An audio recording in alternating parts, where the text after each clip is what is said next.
Hey everybody, welcome to another episode of On the Paint Table. It's my weekly show where you see what I got done, what I'm working on, and what is coming up. So this week, I only painted 2 models, but got lots of stuff built, finished more writing, and generally kind of like got projects in order.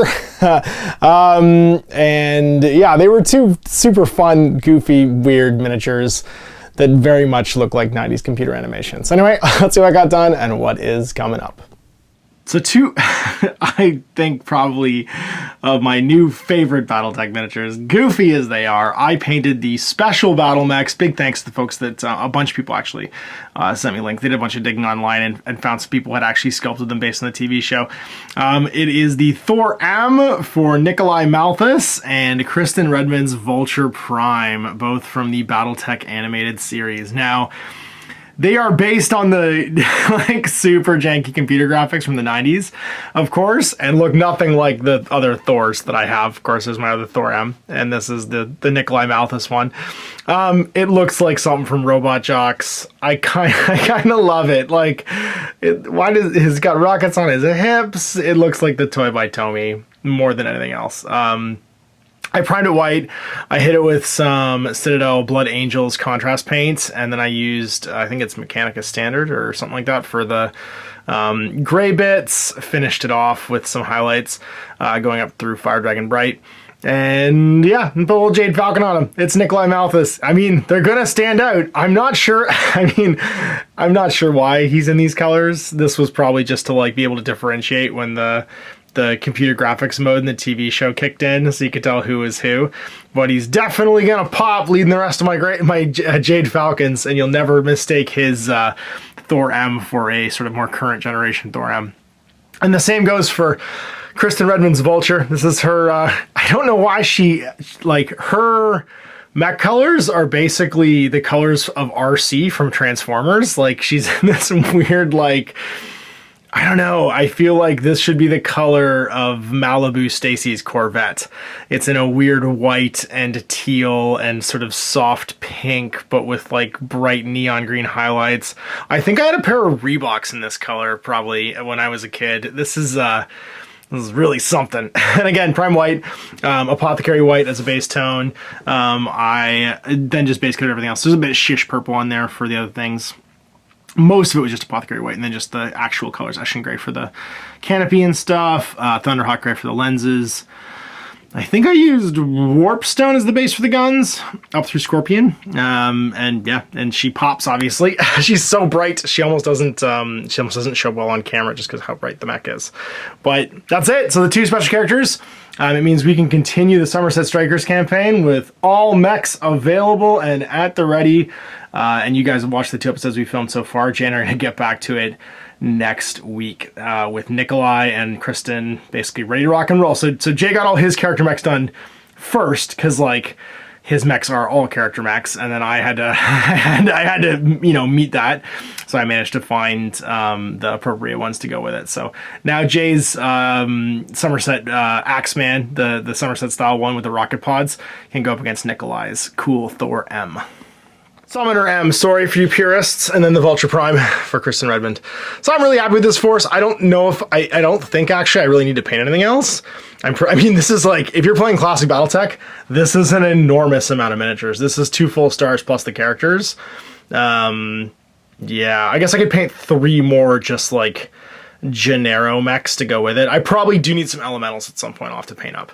But that's easy enough. I got lots of unpainted elementals from the current wave of clan releases, and then I'm ready to rock and roll for all the remaining missions for the Somerset Strikers campaign. Got my Nick Fury put together, and also Shadowlands Daredevil, because they were going on the same. They're here because they went on the same priming tray, because he's in dark colors, and obviously the Shield agents and Nick are too, except for their like off-white booties, because they're in the old school Shield sort of like mode where they're not wearing suits and ties. They're wearing, cool speed suits, cool speed jumpsuits. And it's Nick Fury Jr. ready to give you some Nick Fury special. And I got most of the models actually for the Shield affiliation that I want already done. I just don't have Hawkeye. I could paint a Hulkbuster to go with it too, but I feel like just regular Iron Man's pretty great as well. I already have regular Iron Man painted, but I've got like She-Hulk, I've got Black Widow, I've got who else? There's a bunch. War Machine. There's like quite a few. It's weird though. I guess It's not really canon that Captain Marvel's a member of S.H.I.E.L.D. because she's in space at that point, but there's a bunch of other miniatures I'll probably include just kind of like for thematic purposes, not affiliation, because they're fun. And like if you use Carol Danvers and War Machine, like Rhodey and her together, there's a couple of cards that unlock that are cool, like Air Force. But this box came with the S.H.I.E.L.D. affiliation cards, and they're pretty great. And then I'm gonna get Elektra and Shuttle and Daredevil done, which will give me a start on some Crime Syndicate stuff. I don't have a lot of Crime Syndicate miniatures, to be honest with you. I've just got, I think, Crossbones painted, and I'll have Elektra, obviously, with this, too. I think that's maybe it. I can't think of anybody else in my... Most of what I have painted is Cabal. I have a lot of Cabal painted, but he needs some backup, which gives me an excuse to buy Lizard. I've been meaning to buy forever. The Elektra and the hand ninjas are like, I had to prop them up 17 different ways just to get them to glue properly, so they're drying still, and they're getting primed a different color. They're getting primed Citadel Grace here, because they're all red and contrast painty, whereas these guys are just going to get, I think, a little bit of P3, what's it called? Lamp Black, I think it is. P3 Lamp Black as a base coat, and then some blue. And then all the details. Got my hands on issue 4 of Imperium, episode 2 of the Imperium like web series I'm doing will be up on Sunday tomorrow, and you can check out the Warriors and basic like Marine dude paint up. So I did some painting, actually got some paint down, which was kind of fun. And this is now the, I think they're called Destroyers, the Cataphrane Destroyers, whatever they're called. The Canoptic Scorpic Destroyers, sorry, are in here along with their little plasma sight to build up, which I'm pumped about. So I got episode 3 yet to do, and then we're on to this one, episode 4. And then it's Arena of Shadows time. Oh man, I'm excited. I have wanted to come back to my Night Haunts for a long time. I like my Death Army a lot. And the problem was I couldn't really play it without bringing my Mega Gargant in. There wasn't a lot of way of doing it. I didn't have a lot of models, and there wasn't a lot of different models left to paint. I didn't want to paint the Black Coach. It wasn't my favorite miniature. And so it kind of left me like with not a lot of use to paint. So I'm super excited for the Craven Throne Guard. There's other stuff in here too. Obviously, there's some chain ghasts, the bigger ones, as well as some Blade Graced Revenants, and I have some Grimghast Reapers to finish off as well.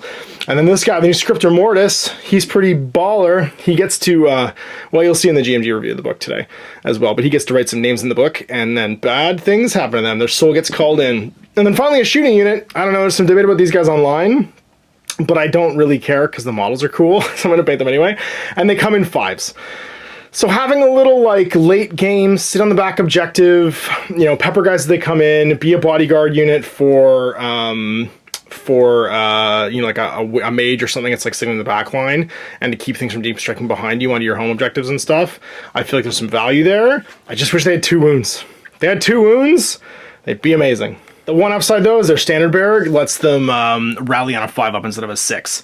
So you can blow a command point each round having them rally, and if they've taken some casualties from shooting or like chip damage or whatever, you know, blast effects or exploding mortal wounds or something like that, you can bring the unit back. So even though it's 5, it's just 5 wounds.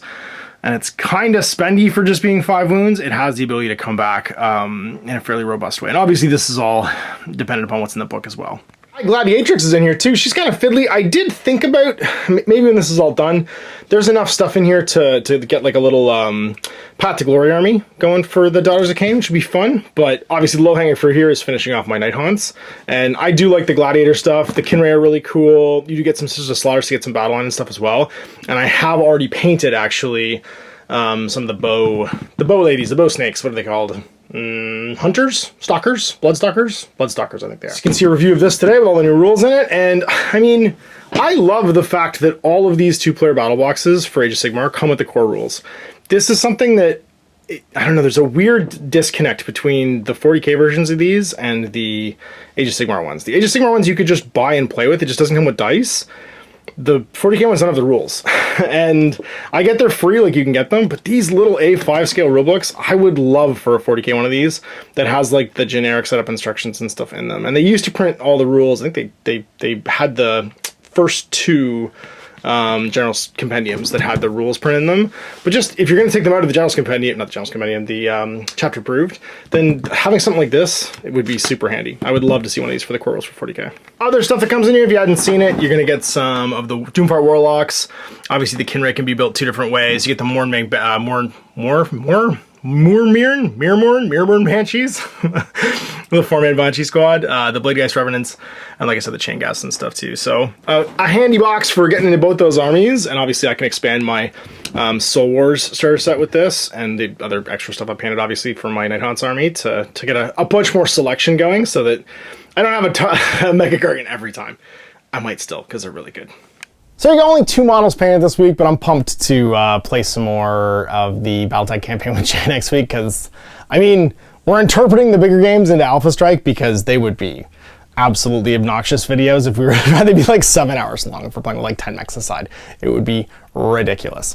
But there are a couple of like 3-on-2, 2-on-3 kind of ones we might play some CBT with still, so you expect it to go like this between Alpha Strike and Classic Battletech as we tell the story of the Somerset Strikers through the campaign book. And yeah, this last one was like, they're all like that. They're all crazy narrative missions because they have to start with what was in the TV show.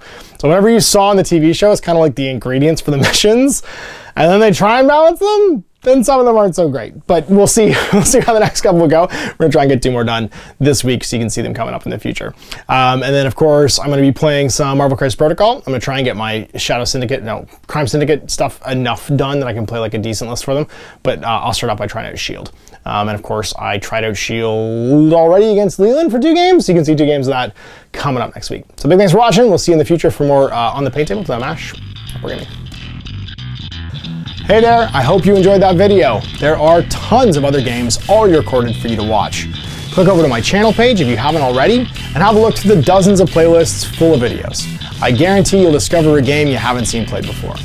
I put out new videos 7 days a week, and every day is themed to a different genre as I continue to explore the wider world of gaming. Of course, none of that's possible without you, the viewer, so click a like and subscribe if you'd like to stay on top of what's happening here daily. My 2 kids and I are massively grateful to be able to have the flexibility of this job so I can always maximize my time with them. If you want to support me continuing to put out this content, it's only possible because of my amazing backers on Patreon who support the studio, equipment, and model cost, as well as being how I make the bulk of my living. You can also help out by buying a t-shirt through Spreadshirt, a measuring gauge or widget from Deathray Designs, or buying one of my games and supplements like Last Days, Gamma Wolves, and Blaster. As a way of showing my appreciation, patrons get early access to new games and supplements that I write throughout the course of the year. Huge thanks for watching, it really does help out, and happy gaming.